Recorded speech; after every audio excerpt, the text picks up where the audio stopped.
চলুন এবার জানা যাক ভারতের আকাশে সর্বপ্রথম কবে বিমান উড়েছিল। তারিখটা 18ই ফেব্রুয়ারি 1911। তখন ইংরেজ ভারত শাসন করছে। এলাহাবাদ অর্থাৎ এখন যেটা প্রয়াগরাজ নামে পরিচিত, সেই প্রয়াগরাজের পোলো গ্রাউন্ড থেকে 1911 সালে প্রথম বিমান ওড়ানো হয়। এই প্লেন 13 মিনিটে 9.6 কিলোমিটার পথ অতিক্রম করে। আর এই প্লেনটিতে কোনো প্যাসেঞ্জার ছিল না, ছিল শুধুমাত্র চিঠিপত্র। এরপর সময় আসে 15ই অক্টোবর 1932। প্রথম ভারতীয় টাটা প্লেন ওড়ানো হয়। রুটটা ছিল করাচি থেকে মুম্বাই। যেহেতু 1932-এর কথা, তাই দেশ তখন একটাই, পাকিস্তানও তখন ভারতেরই অংশ।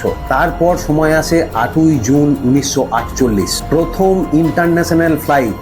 স্বাধীনতার ঠিক পরেই এয়ার ইন্ডিয়া 35 জন যাত্রী নিয়ে মুম্বাই থেকে লন্ডন পৌঁছায়। প্রথম ইন্টারন্যাশনাল ফ্লাইটের স্বপ্নটাও টাটা গ্রুপই পূরণ করে।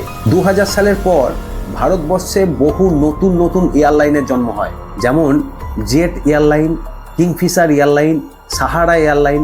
বিভিন্ন কোম্পানি তখন এই রেসে ছুটতে থাকে। এই ব্যবসায় আসার পর এই সমস্ত কোম্পানি প্রচুর অর্থ কামায়। ঠিক এই সময় এই দৌড়ে এক নতুন কোম্পানি লঞ্চ হয় 2005 সালে, যার নাম ইন্ডিয়া অন দ্য গো।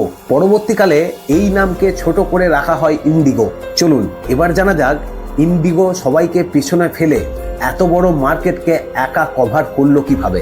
দুইজন খুব কাছের বন্ধু, রাকেশ গ্যাংওয়াল এবং রাহুল ভাট